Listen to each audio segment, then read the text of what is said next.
there are so many movies that utilize camera movement to add dynamic to the scene and even to the story overall. And the best part is that we as an audience aren't usually distracted by it because we are completely engaged in the story. But how do they do that? The truth is that there is a lot of thought that goes into each movement to form a dynamic scene that will then create a compelling story. And because this is a crucial element in the cinematic language of visual storytelling, I thought we could dive deeper into that today. Hey, what's happening everyone? My name is Ryan, and today we're talking about camera movement, what it is, why we use it, and a few techniques that you could use to elevate your next film. Let's get into it.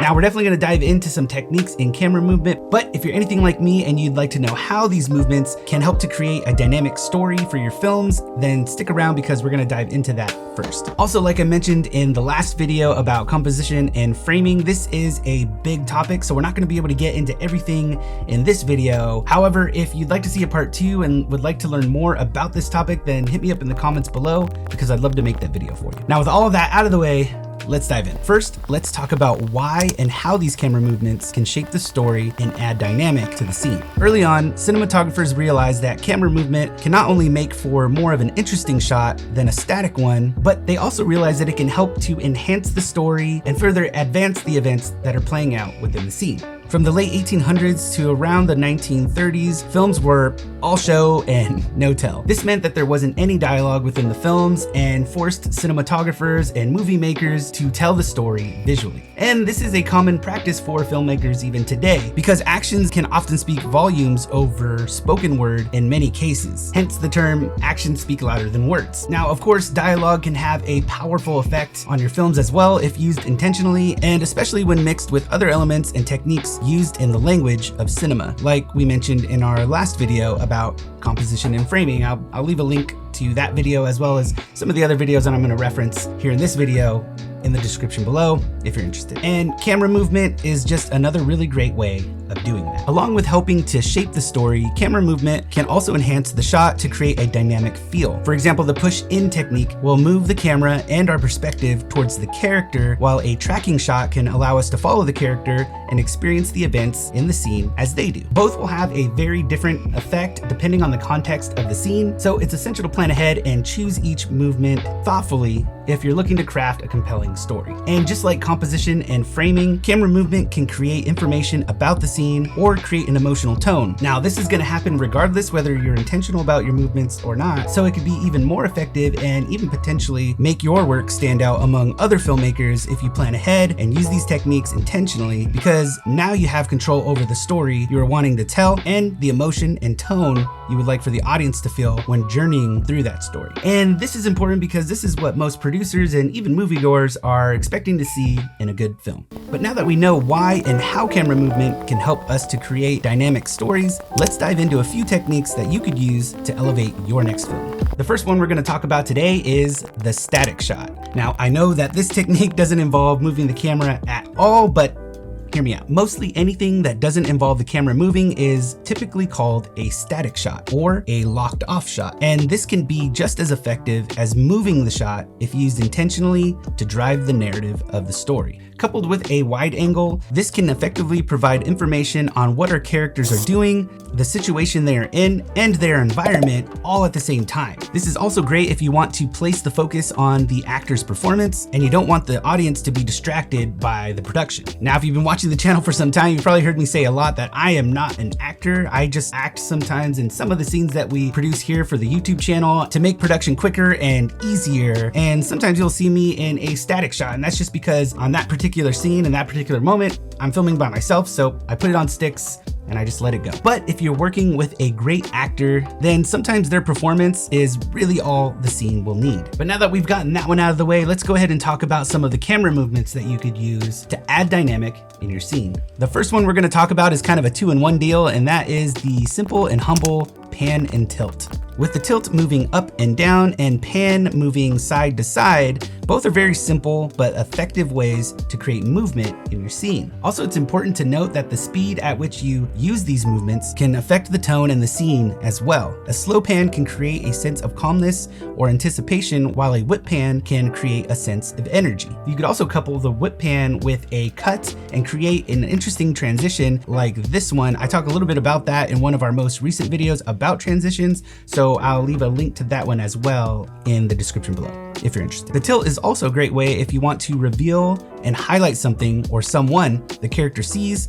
or if you want to showcase the scale of something to come. Another really great thing to keep in mind is that these movements are typically used to motivate the movement within the scene, and is a really great way to keep the viewer's eye on the character or characters in the scene without breaking the shot or losing them within the shot altogether. This is used when the character is moving and can feel very different than, say, a wide static shot like we had mentioned earlier in the video. But all of this will help the audience to stay focused on the important details in the story. The next one we're going to talk about is the push in and pull out. Another 2-for-1, I guess. The push in is when you are pushing the camera towards the character, going from a wide shot to a tighter shot. It's really great for when you want the audience to dive deeper into the mind of the character, or you want the audience to focus on what the character or subject is saying. Now, this can also create a sense of tension depending on the context of the scene, so definitely keep that in mind when using movement in a scene like this. Now, on the flip side, you have the pull out, which is really great for when you want to reveal the characters, who they are, and what's happening within the scene, or if you want there to be a sense of disconnect from our characters, creating a sense of loneliness or isolation depending on the context of the scene. You can also use these techniques to isolate an object to focus the viewer's eye on a specific detail. And also, like we mentioned before, the speed at which you do this will impact the tone of the scene as well. Quick movements are great for when you need to create a fast and snappy moment, and if you can pair this with a quick whip pan like we had mentioned in the first movement, you could really get a lot of intentional energy within the scene. Now, on the other side of that, slow movements can really intensify the moment. One of my favorite ways to do this is when our character is in an emotional state. A slow push in can really help us to get into the minds of our characters and feel what they are feeling in the moment. It's a really great technique for isolating the characters and placing the importance on the emotion of the moment, what they are saying or what they are doing, because this will be an important or pivotal moment in the story. The next one we're going to talk about is the tracking shot. Now, it's really important to note that these shots are very different from the push in and the pull out techniques that we talked about earlier in the video. And the main reason is that instead of pushing in or pulling away from the character, the camera is now moving with our character, which also makes this a motivated camera movement, just like we had mentioned with the pan and the tilt. This is used in all kinds of different styles of film, but one of my favorite ways to use this technique is when filming a documentary, because it gives us a sense of being in the moment with our main subject. Documentaries are typically all about the person's life, the struggles and the victories they faced as they tell their story throughout the film. And tracking shots are just a really great way of telling that story visually. Another great way of using the tracking shot is to create intrigue. When following a character, if done intentionally, this can automatically lead our minds to wonder where the character is headed, and then in turn, naturally, what will they see or face once they've reached their destination. Now, I used the tracking shot at the beginning of our documentary Ago because I was trying to create a sense of tension and really give us a glimpse at the story we are about to dive into. And then I use it again later in the film because I was hoping to create a sense of familiarity to hopefully lead us deeper into the story. And another one that is similar to the tracking shot is the trucking shot. Now, this one is probably one of my favorite camera movements, but funny enough, I don't really get the chance to use it often. The trucking shot is very similar to the tracking shot, but instead of the camera following or being led by the camera is following the character horizontally. Now, this is great. However, this is a very stylized shot, so I would just keep that in mind when choosing this movement for your next scene.